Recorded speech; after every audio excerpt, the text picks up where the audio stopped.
এটা কোনো সিনেমার গল্প নয়, বরং বাস্তবে ঘটে যাওয়া বাংলাদেশের একটি ঘটনা। তিনি ছিলেন একজন ট্রাকের হেল্পার থেকে সর্বোচ্চ ট্রাক ড্রাইভার হতে পারতেন জীবনে, কিন্তু না, তিনি হয়েছেন বিসিএস ক্যাডার। নিজের সুযোগ আর ভাগ্যকে যারা দুষছেন তারা একবার হলেও এই ব্যক্তির জীবন সংগ্রাম দেখতে পারেন। বলছি ৩৫তম বিসিএস এর শিক্ষা ক্যাডার হওয়া অদম্য সংগ্রামী মোহাম্মদ শফিকুল ইসলামের কথা। কুড়িগ্রাম জেলা সদরের পলাশবাড়ির চৌকিদার পাড়ায় বাসা তার। ৫ ভাইয়ের মধ্যে শফিকুল পরিবারের চতুর্থ সন্তান। দরিদ্র পরিবারের সন্তান হিসেবে তার নিয়তি ছিল বাবা আব্দুল খালেকের মতো বিড়ির ফ্যাক্টরিতে কাজ করার। কিন্তু বিড়ির ধোঁয়ায় ঝাপসা জীবনের চেনা ঘানি সন্তানকে দিয়ে টানাতে চাননি বিড়ি শ্রমিক আব্দুল খালেক। চাননি নিজের ছেলে তার মতো বিড়ি তৈরি করুক, তাই ছেলেকে পড়াশোনা করিয়ে অফিসার বানাতে চেয়েছেন সবসময়। আর সেই ইচ্ছা থেকেই ছেলেকে ভর্তি করিয়ে দিলেন স্কুলে। কিন্তু দরিদ্রতাকে তো আর হার মানানো যায় না, তাও শত বাধা পেরিয়ে খেয়ে না খেয়ে পড়াশোনা চালিয়ে গেছেন শফিকুল। ক্লাস 6-এ ওঠার পর স্কুলের বেতন না দিতে পারায় তার স্কুল ছাড়ার উপক্রম হলো।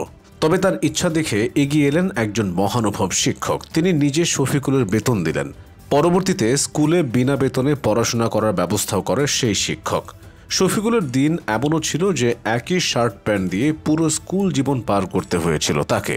এমনকি পায়ে একজোড়া জুতো দিয়ে স্কুলে যাওয়ার সামর্থ্য ছিল না তার। স্কুলে একবার নিয়ম করা হলো পায়ে জুতো ছাড়া কেউ স্কুলে আসতে পারবে না। উপায় না পেয়ে শফিকুল স্কুলে গেলেন খালি পায়ে। বসল সবার পেছনে, যাতে শিক্ষকের নজরে না পড়ে। ২০০৫ সালে এসএসসির রেজাল্ট প্রকাশ হয়। শফিকুল তার রেজাল্ট জানতে পারেননি, কারণ তখন সে ট্রাকের হেল্পার হিসেবে মালামাল পরিবহন করতে গেছেন অনেক দূরে। পরদিন বাড়ি এসে শফিকুল জানল সে পুরো কুড়িগ্রাম জেলায় মানবিক বিভাগ থেকে একমাত্র জিপিএ 5 পেয়েছে। জিপিএ 5 সে সময় এখনকার মতো মুড়ি মুরকির মতো সহজলভ্য ছিল না। লাখে একটা শিক্ষার্থী হয়তো জিপিএ 5 পেত। আর শফিকুলের এমন অবিশ্বাস্য রেজাল্ট ছড়িয়ে পড়ে মুহূর্তে। সঙ্গীতশিল্পী কনক চাপা তার এমন চমকপ্রদ ফলাফলের কথা শুনে তাকে ৭,০০০ টাকা শুভেচ্ছা হিসেবে পাঠিয়েছিলেন।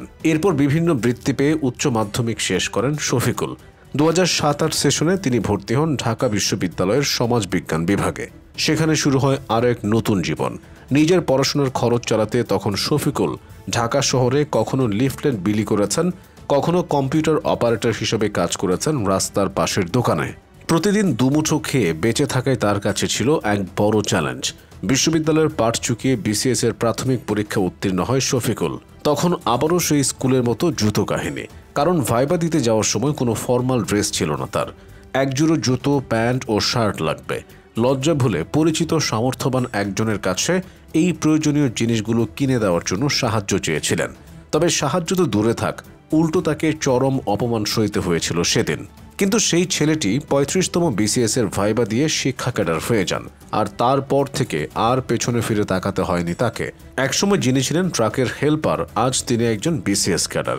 যারা একসময় অপমান করেছিল তাকে, আজ তারাই শফিকুলকে ডেকে ডেকে সম্মান করে। একেই বলে নিয়তি।